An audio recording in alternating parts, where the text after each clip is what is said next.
Chase Thomas podcast. My nephew needs me to record. See, I already hate it. I hate it. All right, hello, and welcome back to another episode of the Chase Thomas podcast, where I'm still the aforementioned Chase Thomas, coming to you live from Knoxville, Tennessee, Everything School HQ. Joining me from Rocky Top Insider, Ryan Schumpert. Ryan, good evening, sir. How are you? I'm doing well. I don't really have much else to add, but I'm doing well. I'm doing well as your go-to, whether it's on this program, whether it's on the Rocky Top Insider Press Pass. I'm doing well as your go-to. Have you ever strayed from the I'm doing well? Has anyone else told you you're an I'm doing well person? Do you remember how that came about? What's the story behind I'm doing well? I don't really think there is. I mean, it's just grammatically correct that I'm doing well and not I'm doing good.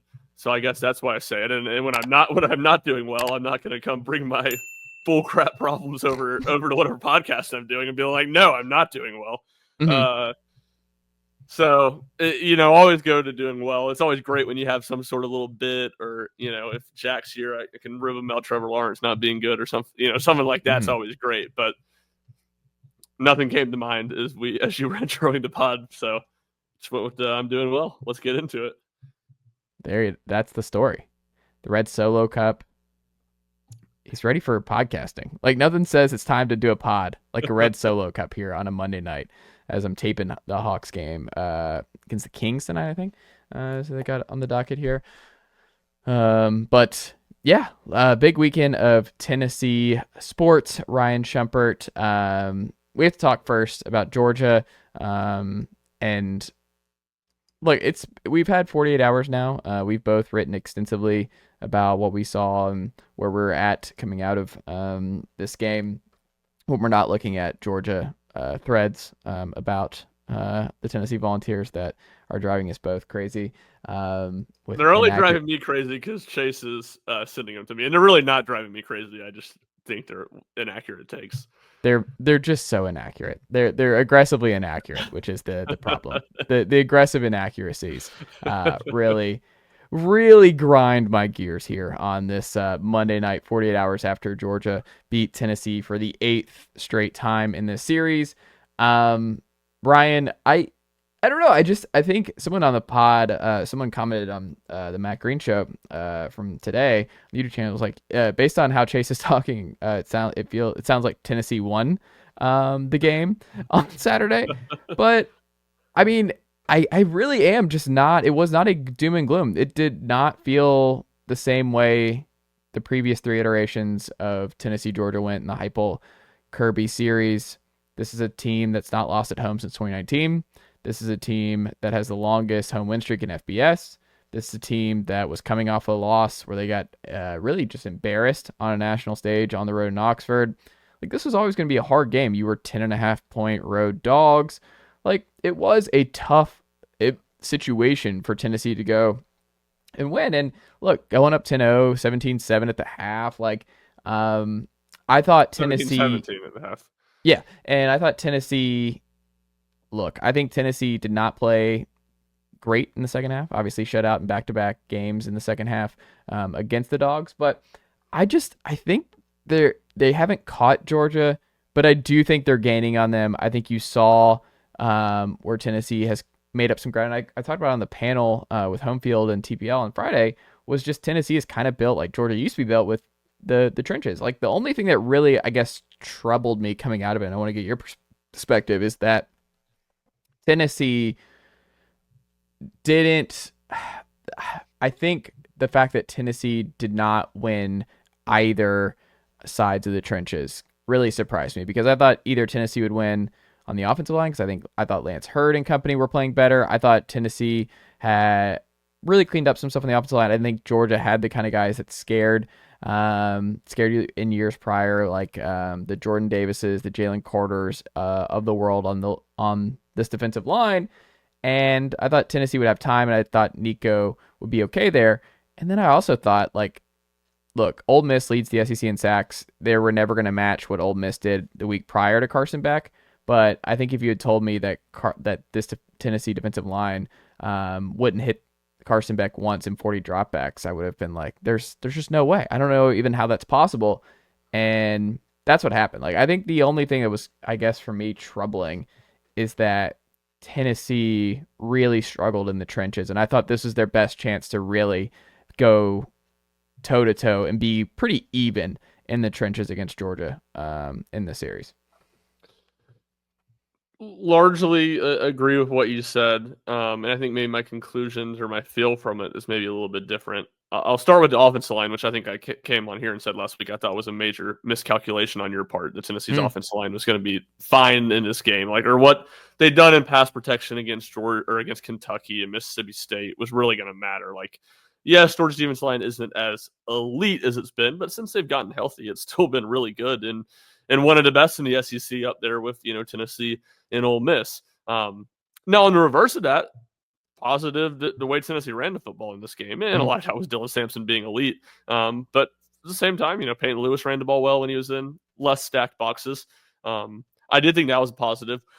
But no, to me, the most negative takeaway from this game is that Tennessee's defensive line was not very good. They were fine in run defense against a Georgia rushing offense. It's nothing like it you typically think of when you think of Georgia rushing offenses, but they were completely non-existent in the pass rush. Carson Beck had all day to throw. The only times he was pressured, it feels like, one, he truly weaseled out of the sack. The other times, Tennessee was breaking contain to get pressure on him, and it led to easy scrambles for him. So I thought that was a major disappointment against the Georgia offensive line. You're right. I wasn't expecting it to be like it was last week against Ole Miss, where there were 5 sacks, not blitzing on any of them. But I thought Tennessee's defensive line or pass rush would continue to be good like it's been this season. And even when they blitzed, it wasn't good. They didn't get home. So to me, that was a major disappointment. But and I do think that's discouraging from the standpoint of, I'm not sure when Georgia's offensive line is going to be this bad again. And I'm not sure when Tennessee's defensive line is going to be this good again, even though I think Tennessee's defensive line is going to continue to be good under Rodney Gardner and Mike Eckler. I'm not sure you're going to have this combination of an elite talent like James Pierce with all these veteran fifth-year defensive linemen because of the COVID years that you've been able to stack so much depth.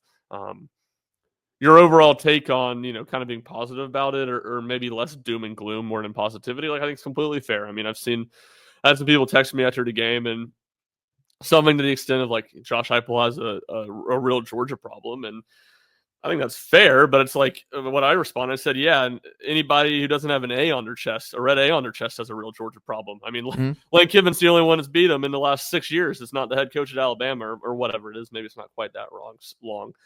So I get why it's frustrating. I get why people are upset.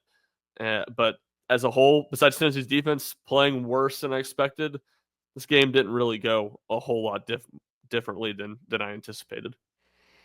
Yeah, and I think it's kind of like the final boss thing where it's he's 2-0 against Alabama at home. He's 2-0 against Florida at home. He's played Alabama strong every year, even in losses. I mean, you were up big last year on the road in Tuscaloosa.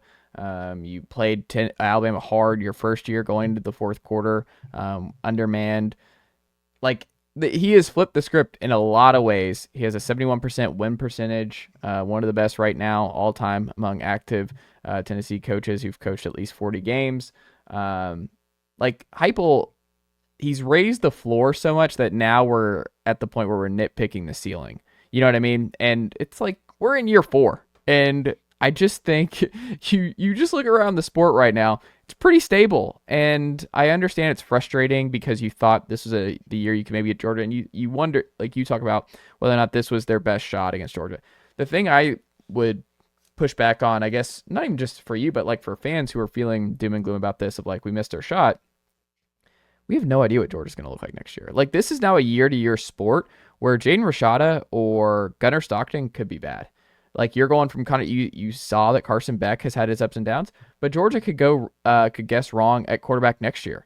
Georgia's offensive line could be worse next year. You talk about maybe the receivers don't lead the country in drops again.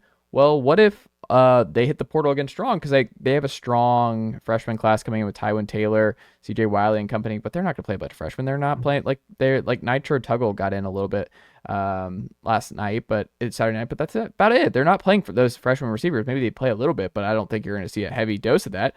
So I think there's a path to Georgia's offense not being all that scary again next year.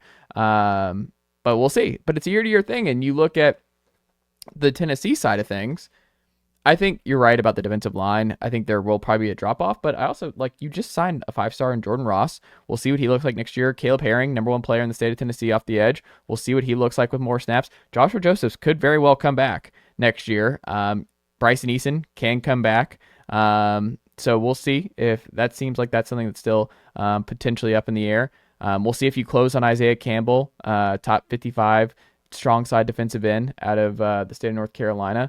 Tyree West is back. I think Jason Jenkins can come back. Dominic Bailey, I think, can come back. I think Jackson Moy, David Hobbs. Huh? I don't think Bailey can. I'm pretty sure Bailey can. I think Bailey's one of those guys.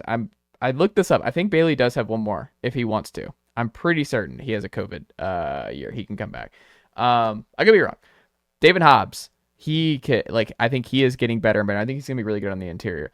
So I think the loss of Pierce will be felt, but I just think they've recruited so well at that spot. I don't necessarily think it's going to be a big drop off. I think the linebackers will be better because you're bringing a lot of talent and you're getting guys valuable reps now. And you saw that on Saturday where the linebackers really struggled in coverage, obviously. But Arian Carter will be even better as a junior. Jeremiah Teenlander will be better as a junior. You'll have Edwin Spillman in year 2. You'll have other, you're bringing in Christian Gass. You're bringing in, those are where they do play freshmen and rotate guys. I think the linebackers will be good. They'll probably go portal there, potentially. Corner, Ricky Gibson, Jermon McCoy. They've been really good. They're both back next year. Boot Carter, year 2. He'll be even better at the star slot. So I don't know if there's necessarily going to be this big of a drop-off. I think you can make the case that it might be better in some areas. I think it's just going to be different. But I don't know. That's my gut. Yeah, and I'm gonna remind me if I don't get to it. Some of the linebackers a bad theory when it comes to playing Georgia. But generally, yeah, sure. There's reasons for positivity with all of that, and I don't disagree. I'm curious about some of the eligibility with some of those defensive linemen you said, because I was under the impression that some of them were out of eligibility at the end of this year. Look, in the year-to-year stuff, I think Georgia's going to be really good year to year. I think Georgia's going to get it figured out more than they have this year. Not that they're just going to be perfect. But the sample size is big enough. And I know the sport has changed, but the sample size is big enough to think that Georgia with Kirby Smart is going to be really elite. So I'm not expecting them to be this bad a lot of years. Now, at the same time, Tennessee can continue to get better. Realistically, to your point, I didn't feel like this was Tennessee's only chance to beat Georgia. Realistically, I think it's going to have to be at home probably when they get them. They're so much better at home than they are on the road. Georgia, not that they've been bad on the road by any means, but it's been pretty invincible at home largely. So that's kind of how I feel about on that end. I don't feel like Tennessee just can never beat Georgia. It's just a really, really tall task. And I have no expectations that Georgia is going to slouch down. Maybe I'll be proven wrong there. I think Tennessee's going to have to fully go out and get it. The one thing I will say that I do think is negative towards this matchup, and what we saw Georgia do that nobody else has done this year, is exploit Tennessee's linebackers and safeties in coverage the way nobody else has with their personnel, the tight ends that are good. All those guys you named, them, good linebackers, do think they'll continue to get better. They're not really pass coverage guys. I don't see Arian Carter. You felt the loss of Keenan Peely on Saturday night. For sure. And even him, he's not a phenomenal pass coverage guy. So you just look at these guys and it's just recruiting at linebacker. It's a lot more run defense heavy guys. Edwin Spillman's that way. Christian Gass is that way. I mean, all guys I think are going to be good players. I just don't think they struggle in pass coverage, and Georgia has the personnel and play style to exploit that more than a lot of teams in the SEC does. That's fair. That I think that's fair. But I think the offensive line will be better next year. I mean, you better hit on David Sanders. We've talked for 4 years now that you haven't developed an in-house starter from these classes. You better have a couple here. Maybe potentially William Satterwhite at center next year. Potentially David Sanders starting as a true freshman at least either the left or right side. You got to hope Lance Hurd is a lot more consistent and comfortable in year 2 in this system.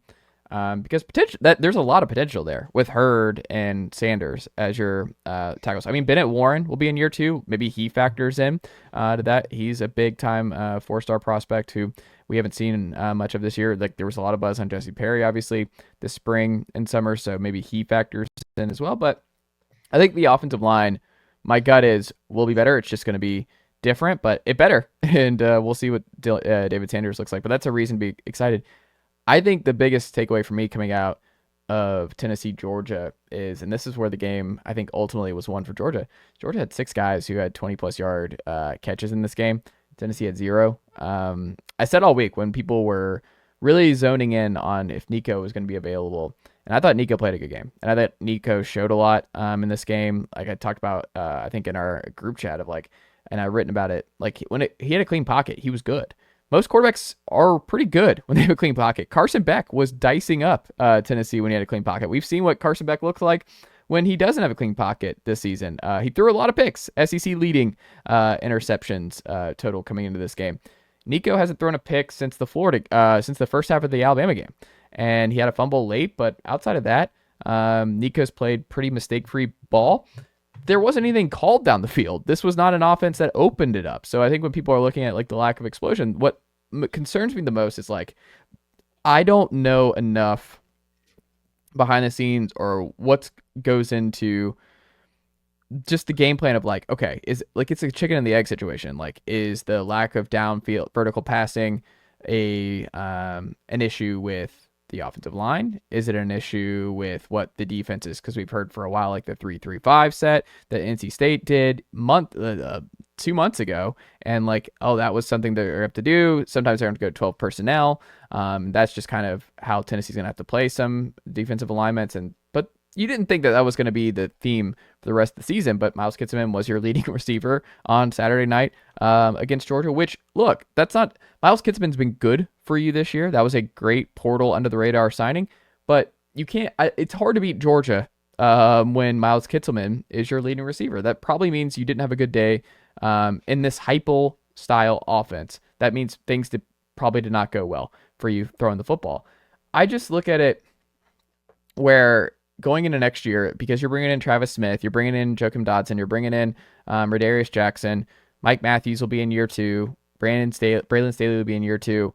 You've got a bunch of blue chip young guys coming in, and suddenly your room is actually going to be pretty loaded in terms of potential. But then you're like, okay, how do we mix and match with what we've seen from the vets this year? Because I mean, Brew's gone, Dante's gone. We'll see, like, what does Brazel look like? Where does Brazel even fit in? Because like that, I mean, he doesn't do anything for you on Saturday. Dante has a bad drop. Squirrel, he struggles in this game. I mean, there was one where obviously Malachi Starks was early and they don't call it. But by and large, you just haven't gotten a lot of production out of the receivers. And I think it's kind of one of those things where I think about in the NFL, and you know this, Ryan, like what it hasn't worked, but what did the Titans do when they drafted Will Levis? They go out and they get DeAndre Hopkins. They do everything they can to beef up his situation around him because they understand like the best avenue to getting a young quarterback comfortable is as much talent and ready-made talent around him to succeed. So he builds that confidence so that you can be the Patrick Mahomes or Josh Allen later where you trade Stephon Diggs or you trade Tyreek Hill, and they're at that point where you don't need those kind of guys anymore to make this all work. I think that's something that people miss with Nico and this team this year is that I think Nico has played really good football his last 12 quarters. I think he's getting better as the season's gone along. I think Nico's going to be a really good player next year. Things are all trending up, but he needs help. And I just think this is just the big offseason question because I just don't think this gets fixed at this point in the season. But like, what is this wide receiver room? Who stays? Who goes? How much do you do a complete overhaul where it's like we're playing young guys? This is all open for who's going to win these spots because you're going to have a weird mixture of young guys and vets. I don't know. I'm completely fascinated by what the wide receiver looks like in the spring and going into the fall. Agree. Look, I think if you're going to look at what's the difference in Tennessee's offense the last 2 years compared to 22-21, Like, I think it's just complete compounding issues. Like, I want to make that clear at jump. Tennessee's not as good as quarterback as they were in 22-2. They're not as good, nearly as good at offensive line. They're not nearly as good as receiver. They're better at running back, obviously. How good Jalen Wright was last year and how good Dylan Sampson's been this year. But all those other areas, they're definitively not as good. But one, I lean towards the receivers being the biggest difference. And two, you know what the situation is at quarterback. You feel good about Nico. At least I feel good about Nico going into his second year as a starter. The offensive line kind of is what it is. It's a question mark. They're probably going to have to get, maybe they don't have to. But my gut says they'll end up getting a portal body to start in the interior of the offensive line.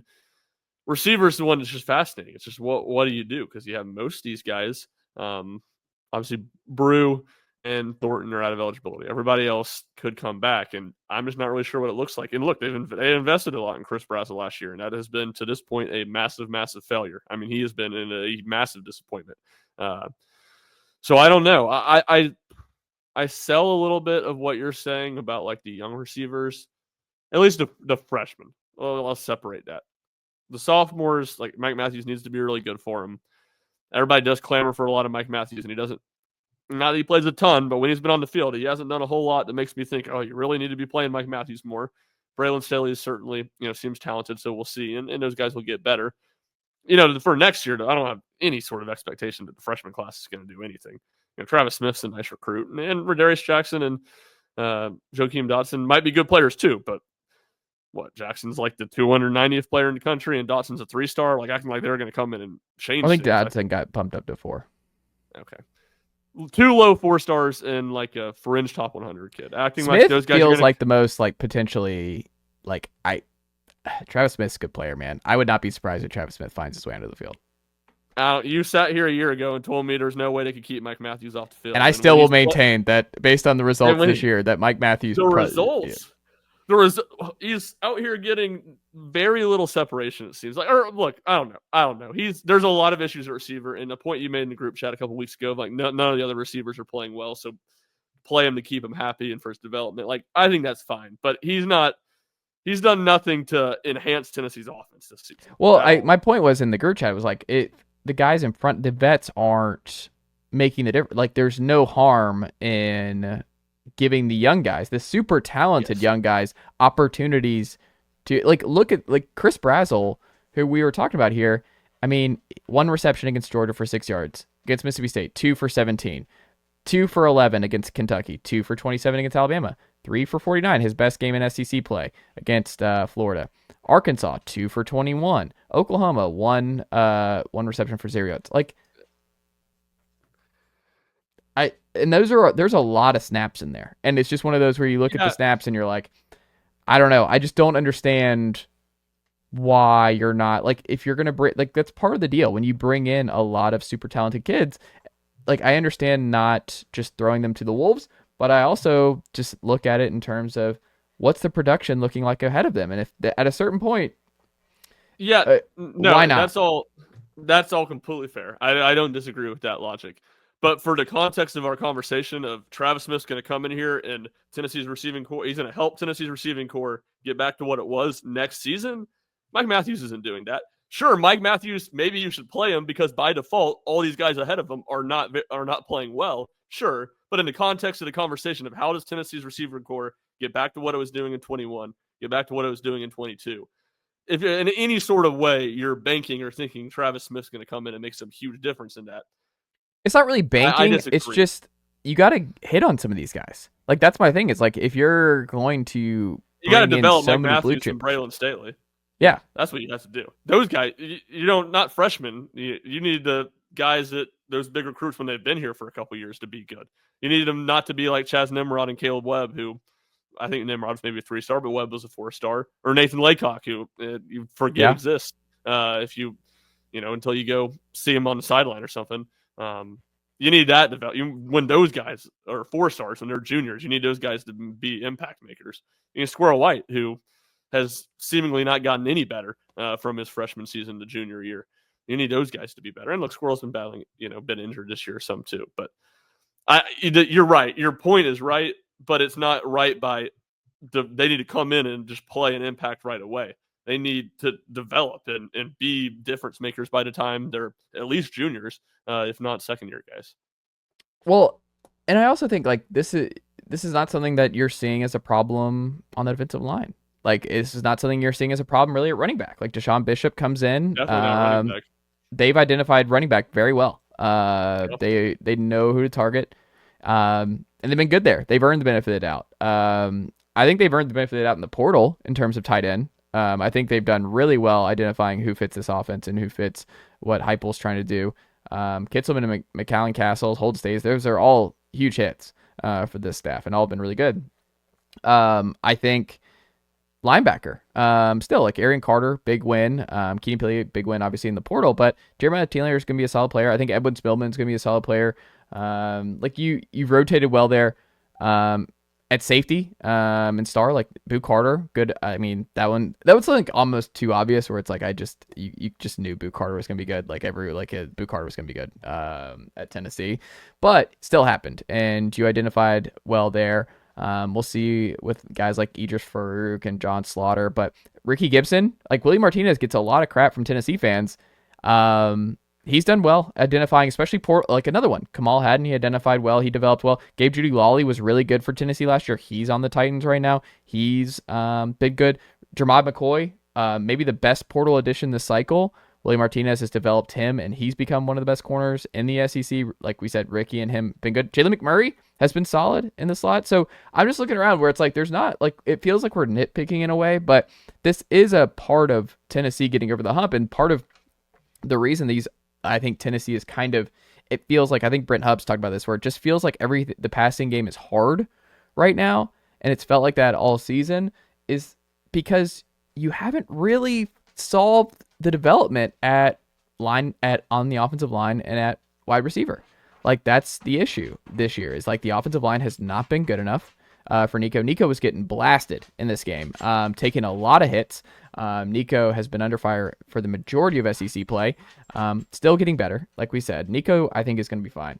But at some point, these offensive line recruits that you've recruited well, like in theory, like you've added a lot of blue chippers on the offensive line. David Sanders is a big one here. Max Anderson, William Satterwhite, Bennett Warren. There's a lot of guys in here in the fold, especially with this class. Like Jesse Perry, like there's some good players potentially in this group.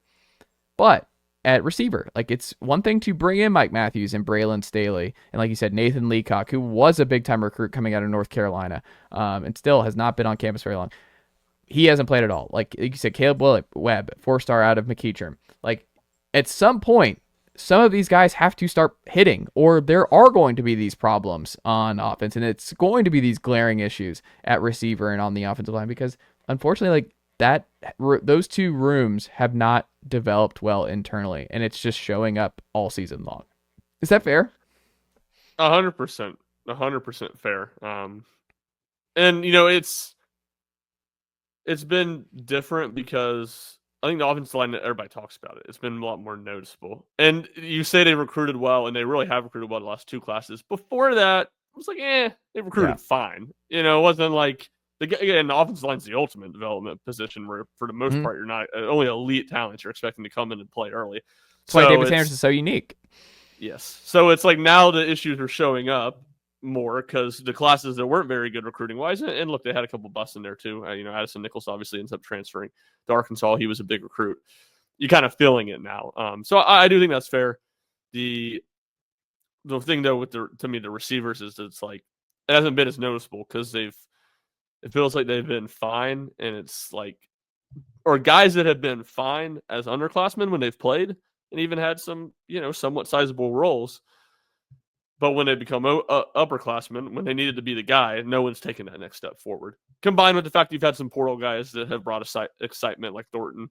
2 years ago, there was a lot of excitement about, and then obviously Brazel last year, to where it felt like the off-season talk around the receivers the last 2 years have been a lot more positive, and I was probably guilty of that 2 years ago. But this past offseason, I was banging the drum that I thought the receiver group was a big question mark still. And to your point on the running backs, it's a great point. And it's crazy because it's like David Peyton Lewis, the only 4-star that's not that they've recruited, but has played. I mean, Jalen Wright and Dylan Sampson were completely under the radar guys. Like Dylan Sampson's from Baton Rouge, Louisiana, and this is a little bit of a joke, but I'm not sure the LSU coaches knew he existed. Like they certainly had zero interest in him, and he's the best running back in the SEC, and would probably be getting some Heisman talk of Ashton Jeanty. This wasn't an Ashton Jeanty. He only trails Ashton Jeanty in touchdowns on the ground. Jeanty's got 26. He got 21. Yeah, I mean, SEC he's been leader. so consistent. And another 100 yards and 5 yards to carry here. He had the biggest explosive play for Tennessee, 27-yard touchdown. Like, he's so consistent. And Peyton Lewis, I think, is going to be a good player. You're seeing that. Yep. He runs hard. Like, if they are able to flip DeJuan Morris here out of Oakland, close to your neck of the woods, you know what I'm going to bet on? DeJuan Morris being good at Tennessee. I think he's going to be good at Tennessee. I also think Deshaun Bishop, like over here locally at Carnes, he had really settled in. I mean, Cam Seldon really is the only question mark that they've brought in at running back in terms of will he be a productive player at the position at Tennessee. But we're in year 4, and they've just hit and hit and hit. And the only two positions they haven't done that at is just receiver and offensive line. And that's been the two biggest glaring issues on offense really the past 2 years. Because I think everybody was looking at Joe last year, and I think you're seeing a little bit more of like there was more to it last season in the offensive struggles than just Joe. And I think there's been some vindication throughout the course of this year in terms of where the offense is and what's been going on for the last years. I just think next year is such a huge year for both Kelsey Pope and Glenn Ellerby. Like, I think with so much young infusion of young talent, and I think there's just a lot of pressure on both of those rooms to have some wins of in-house recruits. Like, you've got to have some wins there. You've got to have some stars coming out of the guys you spent a lot of time and effort and energy bringing in, winning these big-time battles against the Georgias, the Auburns, the Ohio States, like the Clemsons. Like, you win those battles, it's great, but they also have to develop and be big-time players for you. Like, that also has to be the follow-up. You can't live in the portal at tackle and at wide receiver every year and expect to take that final step. Yeah, no, I completely agree. The one other position I'd throw in there to a degree is safety. Like, they've been solid at safety, and they've gotten by in large part because of walk-on that Jeremy Pruitt signed has been incredible, which you get credit for developing them, don't get me wrong. Yeah. But when you're talking about recruiting and developing and hitting on a lot of guys, I'm not sure they've really done that at safety. But I mean, they moved Christian Charles to safety this year, and he's been great. Like, you move guys around, and I think Grade's a little dramatic. I mean, he's solid. Christian Charles is solid. Jacoby Thomas, you bring in from MTSU, he's been solid. Like the back end has not been bad. People were very worried about how the secondary was going to go, and the secondary has been fine all year long. Yeah, no, it has been fine, and that's why I'm separating to safety and corner, because corner they've been really good. Safety they've been solid. They've been better than I expected, and they've gotten by. I don't think it's maybe quite on the when you're talking about some other groups. I'm not. And they're bringing in a lot more talent too. You have Shady Hayward coming in here. You've got a couple other big names. I mean, you have Boo Carter now back there at nickel for the next 2 years. I mean, they have some dudes in the secondary over the next couple of years. So I think the secondary will be fine going forward here. One last thing, how great this dude Dylan Sampson runs on the first drive of the game. I mean, he's incredible. He really is. I mean, Dylan Sampson is. I will say though, the one thing that I think people are like, oh, Dylan Sampson, because you know how a lot of people have been like, we're wasting a great Tennessee defense. I don't know when we're gonna have this kind of Tennessee defense again. We might not make the CFP with a best defense in 20 years. And then on the flip side, you're like, oh, we're wasting an all-time great season from Dylan Sampson. Tennessee's probably going to run the ball well next year too. Like, I don't know if it will be Peyton Lewis as the lead back or Deshaun Bishop, but Tennessee has run the ball well for 4 straight years. And I think Dylan Sampson's having a special season, and Dylan Sampson's awesome, and he will be one of the greats in terms of Tennessee running backs. But I also think this running back room will be good next year. And I think Tennessee will run the ball well next year as well. It'll just be more rotation. Maybe not. Maybe just Darrell Sims is different than Jerry Mack. And this is a new twist, is that he doesn't rotate as much as his predecessor. That's something to maybe monitor next year. Because William Inge, we're seeing, he rotates. And he's going to keep up with what BJM was doing. But maybe Darrell Sims is not going to be the kind of rotating guy. And Peyton Lewis or Deshaun Bishop's in line for ish carries a game next year. Who knows? Yeah, no, I think that's completely fair. There's no reason to think that the running game won't be as good or won't be good. There's plenty of reasons to think it won't be as good. I'm sure it'll be good again. And look, it's just like the nature of, and you were all over this in the offseason about whether they need to get a portal running back with both that point and just like the market on those guys. There's a reason running backs don't get huge contracts in the NFL. And it's an important position, sure, but and obviously injury comes into that equation a little bit too, but it's not the most important position. And there's a lot of solid, serviceable, good running. There's a lot of running backs out there that you can have a good running game with, and more so, all the more so in Tennessee's system. I mean, I think that's maybe the most impressive thing about Dylan this year is that he's been hit so much at the line, and he's just been so good after contact. He's been the best in the second half.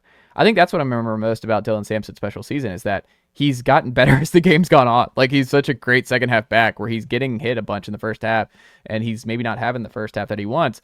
And he just he comes out in the second half just unbelievable. Like, he's been an unbelievable second half player and carried Tennessee and been Tennessee's best offensive player all season long. But you want to beat Georgia, to put a bow on it. The receiver, you have to get playmaking back at the receiver position. The vertical passing has to come back. You have to challenge, because you're not going to challenge them over the middle like Ole Miss did. Like, that's not Tennessee's offense. They're not going to do that. They're going to have to challenge vertically, and they're going to have to win vertically against Georgia. And the tackles have to be better. So David Sanders has to be a plug-and-play guy next year. Lance Hurd has to be better at left or right tackle next year. And then we'll see what happens replacing Cooper, potentially with William Satterwhite and what that looks like. But I think that's just you're close to Georgia. I think the game was Tennessee fought hard. I think Tennessee is still in a good spot going into the CFP and everything. But look, winning at Georgia's the hardest boss in the regular season of any mountain to climb, anything like that. And if you come up 14 points short, yeah, it didn't go how you wanted to go by and large, but still a lot to play for in front of you. You're still moving in the right direction. You're 2 wins away from winning 10 games minimum in 2 of the last 3 seasons. Like, these are things that have to get cleaned up if you want to make that final level and win a national championship. But that's still doable, and that's what makes covering this team interesting. Is I'm very, very fascinated to see how it plays out over the next year. Completely agree. Yeah, all fair. I do love how we just did like a Tennessee football offseason podcast in mid-November. Well, I mean, we didn't talk anything about the college football playoff. It was fully, what does this program need to do to get to the next level, which honestly is more interesting. I think it's more interesting. I also just think that was my takeaway, like, coming out of this game. Is just, yeah, for sure. That's just got to change next year. Those guys have to be factors next year. Mike Matthews, Braylon Staley have to be factors next year. David Sanders has to be good right away. Lance Hurd has to be good next year. William Satterwhite's got to be the guy replacing Cooper and be ready to go. Like, those are just things that are interesting to me, but also I think have to happen. This is also a complete, no, I completely agree with all that, but a great look into the two of us on the Chase Thomas podcast, and that, you do a rundown, you're very professional, rundown all these things we're going to talk about, and we're 38 minutes in, and we've just talked about the very first bullet point on the rundown this week. Well, you and I, like, it's a little bit different. I feel like we're a lot more on schedule with the 3-person or 4-person pod. And then when it's just you and I, it feels like we're on the phone. I think that's what it is, because we've known each other. It feels like we're at Litton's at this point, where we're not really doing a podcast. We're just talking about Tennessee at large. That's what it feels like at this point. So that's 100%. Bound to happen on this pod. But I think people appreciate it. This is just off the cuff. We're straight shooters. We got to a lot of stuff on it. We got to a lot of stuff. It wasn't like we were just talking about the same thing. I guess people probably thought we talked about the receivers a lot. We did, but it's a big thing. It's important. Yeah. And you mentioned the CFP. Like, what's your gut feeling? Because I've been pumping sunshine and rainbows here this week in terms of, like, I think people are they're really, really nervous about where the CFP rankings, and I'm sure Tennessee fans are going to be really mad, and they have the right to be mad this week.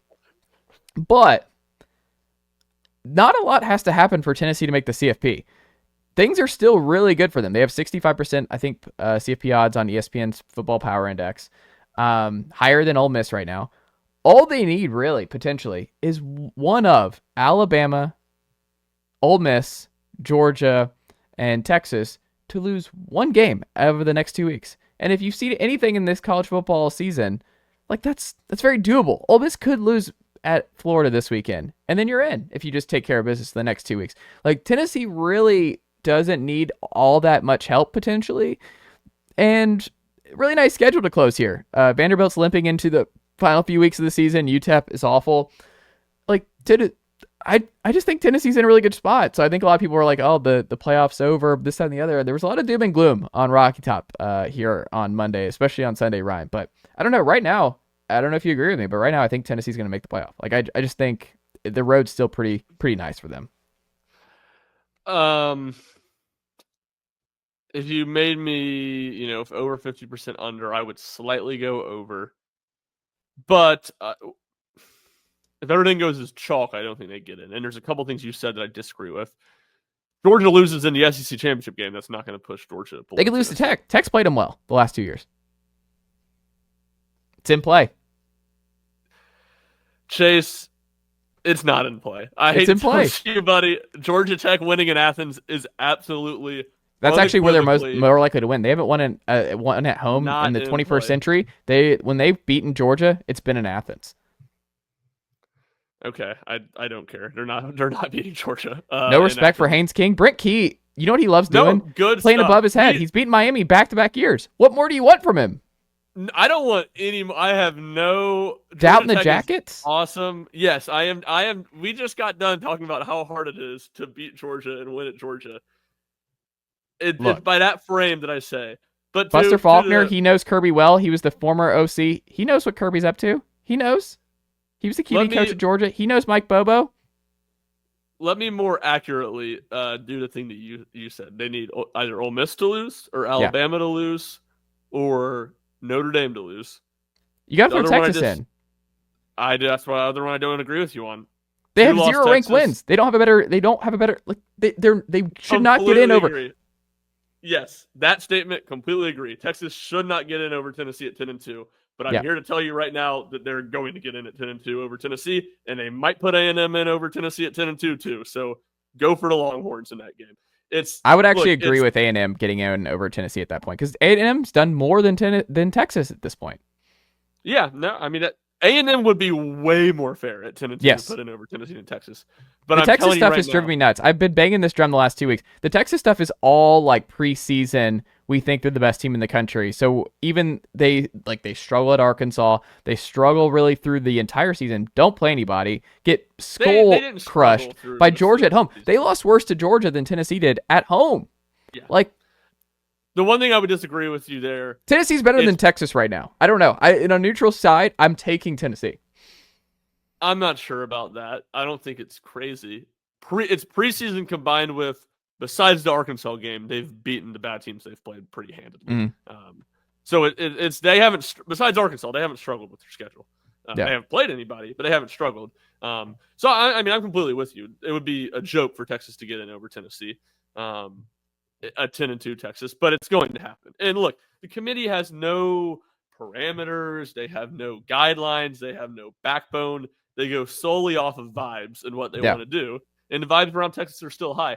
Now, I will say, and I'm sure we'll probably get into this at a later date. It's probably a discussion for next week if Indiana loses.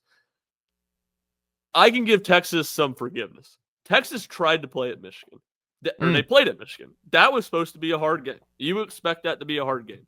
Indiana, who is going to get into playoffs with an 11-1 record, beating nobody with a pulse. The committee is going to kill Tennessee for losing at Arkansas. A win at Arkansas would be Indiana's best win all season by a long shot. And you could maybe just see all the spit fly out of my mouth because it's such outrageous that this whole notion that Indiana is going to get forgiven. And again, the kicker, they could have played another good team if only their athletic director wasn't an absolute coward and backed out of playing Louisville to play Western Illinois. So Louisville just lost to Stanford. Yeah, but they at least have a pulse. They're at least decent. They beat. I'm just saying, like that's what you're afraid of. Team that just lost to Stanford. Exactly. Yep. So I don't know. That's the conversation. I'm right there with you. Where I actually think Indiana, if they lose by more than 2 touchdowns, they should be eliminated from the CFP discussion. Yeah, and that's fair too. If they lose, because that game's in Columbus, if I'm not mistaken, if they play a good game and they lose by 3, like, all right, I can give you some forgiveness. But if they aren't competitive, it's like, what are we doing here? If they're not competitive, I would actually go, like, I think you have more of a case to throw in SMU, the loser of the ACC title game, over them. Throw in South Carolina over them, for all I care. Well, we all know South Carolina is better than Indiana, right? Like, is there anyone who actually doesn't think South Carolina would beat Indiana right now? There's a lot of Big Ten people that don't think that. I mean, but like, why? Yeah. Why? Like, we all know South Carolina's good. Sorry, folks. South Carolina's good, and I think they're going to be even better next year. South Carolina is going to be a preseason CFP pick for a lot of people. Like, they have a good young core. Another one, they have a true freshman, by the way, Mizia Bennett, who plays a lot for them. Dylan Stewart, true freshman off the edge, he plays. Like, South Carolina has done playing some blue chip freshmen pretty well this year. Mizia Bennett, was he a formerly Tennessee commit, if I'm not mistaken, as well? Yeah, okay, thought so. Yeah, no, I mean, I agree. The Indiana stuff, it drives me up a wall. And, I have some forgiveness of, like, you can only play who's on your schedule, but when you cancel a game against Louisville for your non-conference games to be Charlotte, whose coach got fired hours ago of this recording, FIU, 3-7, Western Illinois. Yeah, you actually could have played. You actually could control who was on your schedule, and you decided to back out of playing Louisville football to play Western Illinois. Because your athletic director had such little faith on the person he could hire could make a bowl game. He said, I got to think about making a bowl game. I got to think about us getting to 6 wins. So I'm going to get Western Illinois on the schedule. And so, yeah, you deserve to be punished now that you're in the playoff. And, like, I feel for Kurt Signetti that his AD didn't believe he could hire someone as good as him. It's not Kurt Signetti's fault. I will say that. But the AD, joke. Clown.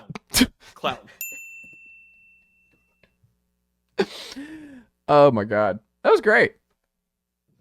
I love how I started that by saying this is probably something I need to do next week, and then I just did the whole thing this week. I'll let Jack and Ethan talk about it when it comes up next time. And look, I'm going to look like an idiot if Indiana goes out here and wins this weekend, or even plays. And again, if they play a really also, good game, if Indiana wins, what does Ohio State's schedule look like? They beat Penn State on the road. They'll get in. Okay, I guess that's true. Yeah, but and their name's Ohio State University, so they'll get in. Notre Dame losing would be.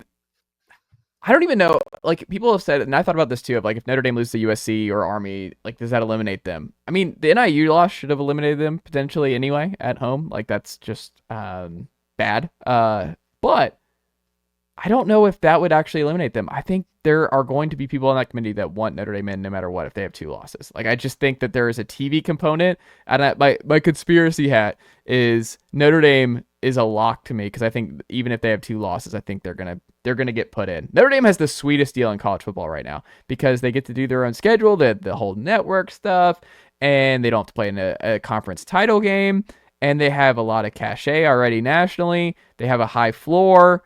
Their schedule's pretty nice. I don't know. Like, Notre Dame has a really sweet deal where they should make the playoff every year. Like, Notre Dame is in a spot where they will make the playoff every year right now. Maybe. I don't know. And look, I would put nothing past the committee. So maybe you're right about 10-2. I'm skeptical there. The other big point I'll say on the whole Big Ten thing is they're gonna want to put 4 and 4 in there. They're gonna want to put 4 Big Ten teams. They're gonna want to put 4 SEC teams in there. They're gonna want to keep the mouths that feed them happy. So that's another big reason why I'm skeptical that a 5th SEC team would get in to kick out a Big Ten team. I think it has to be Notre Dame that gets kicked out in that scenario. That's fair.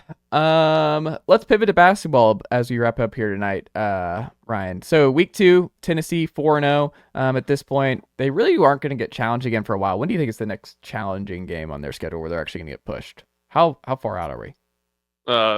4 days from recording when they play Baylor or St. John's on Friday. Oh, that's right. That's right. I overlooked that on the schedule. Here. Hold on. What was I looking at earlier? Were you looking at KenPom? Because KenPom doesn't show the second games of tournaments when they're not until they're set. Okay, that's what that is. Sorry about that. That was my bad. I overlooked that. Yeah.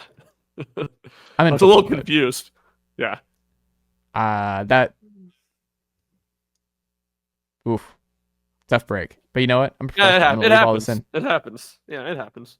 I love your face. That was really nice. I was like it. really confused. Like, that game is probably going to be Tennessee's hardest non-conference game, or at the very least second or 1B to the Illinois game. Yeah, I guess so. I was looking at December and just kind of like, yeah. December's rough. Not a Yeah. lot to be super excited about in December. Well, Ryan Schumpert. So 2-0 here, or 4-0 at this point. Wow, I'm really struggling. Vols are number 6 in Ken Palm. My first question to you: does that feel right, Ryan Schumpert? On Ken Palm, yes. On the analytical sites, yes, because I think they put so much. They're always up there. Tennessee's always up there because of the defense. So it doesn't surprise me at that point. Do I truly think Tennessee's the sixth best team in the country? I would lean no, but I do think they're a top 10 team. I do think they've played well to start the season, better than I expected them to play, certainly after the Indiana game or exhibition. So largely, I think yes. And it's been a good start to the season for them. And they're in that back half of the top 10 ballpark, in my opinion. And there's been a lot of really positive signs. It's something that we talked about in theory all offseason was, could this team actually be better as a whole, even without Dalton Connect? Like, you don't have the high upside of Dalton Connect, but this team just might be. They're weirdly. It's not that they're deeper. It feels like they know who they are earlier in the year. Does that make sense? I felt like last year there was a lot of growing pains still to figure out who they are. I think it was still hard, and this was not a fault of Dalton Connect. But I think it was hard for guys like Santiago Vescovi to get comfortable playing off Dalton Connect because he was just so good and you had to get him the ball. Like, I just think it just feels like this team's identity is more certain earlier to me when I'm watching them.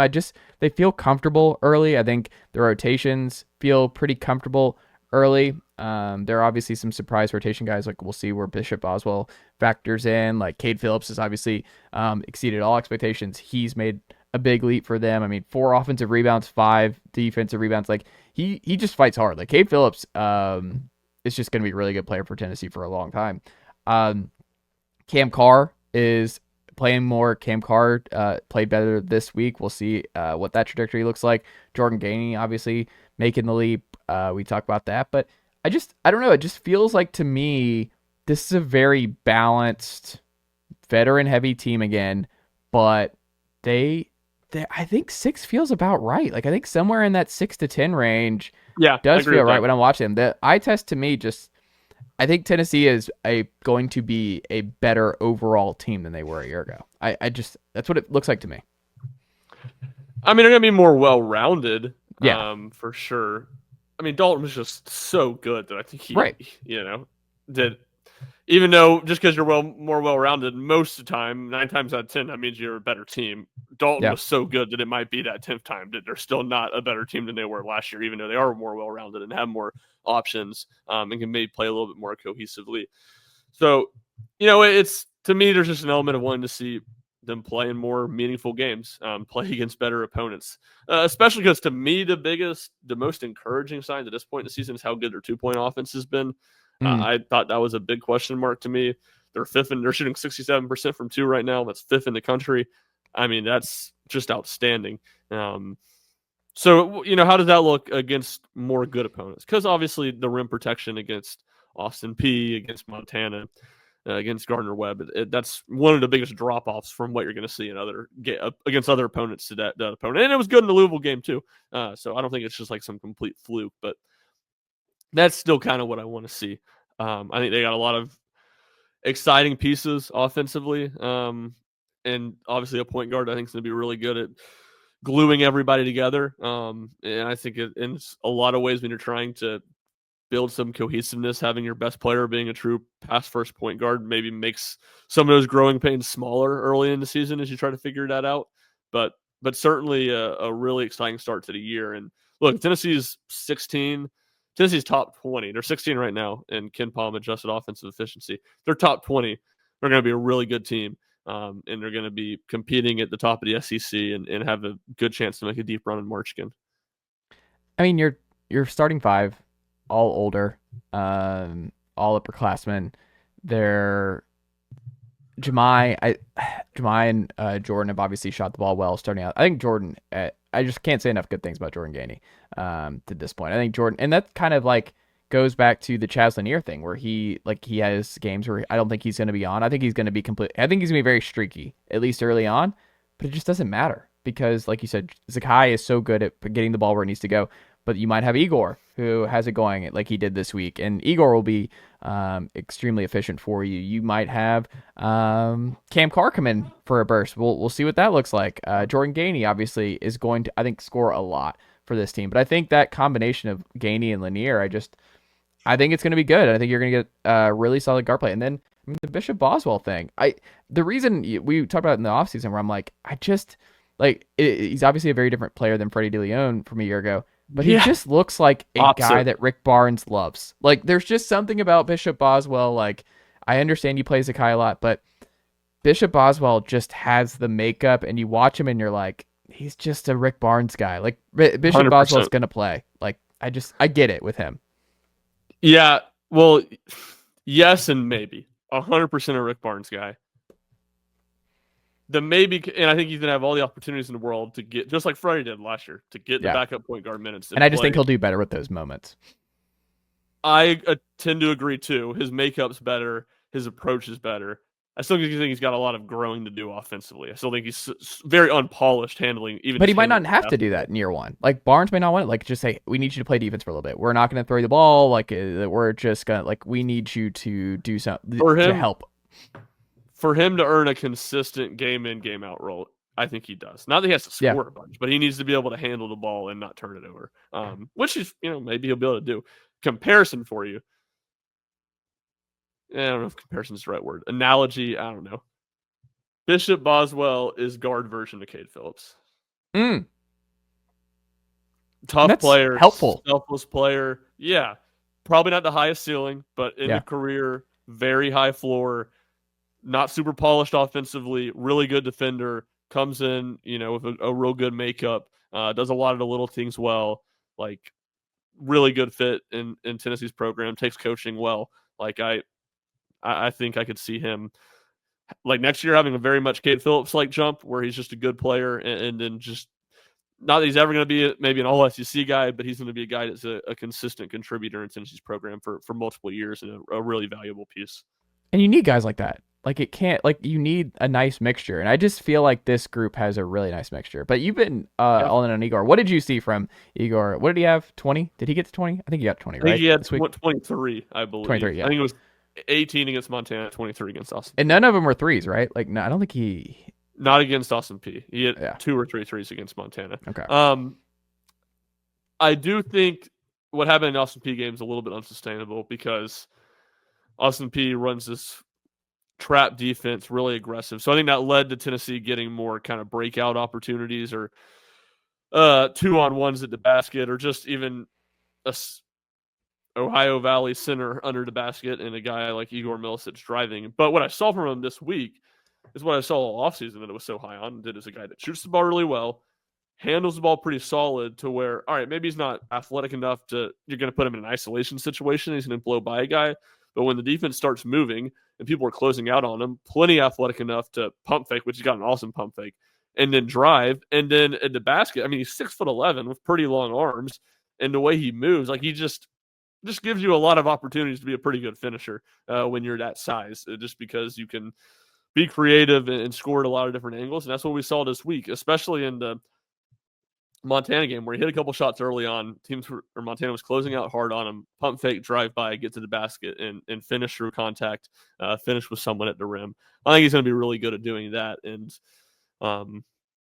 again, it just feels like his offensive game, to me, he came to Tennessee a little bit untapped from just a style of play that he'd been in, and then also just getting to play with a guy like Zakai Ziegler and just with some more athletic guys around him that can open up opportunities for him.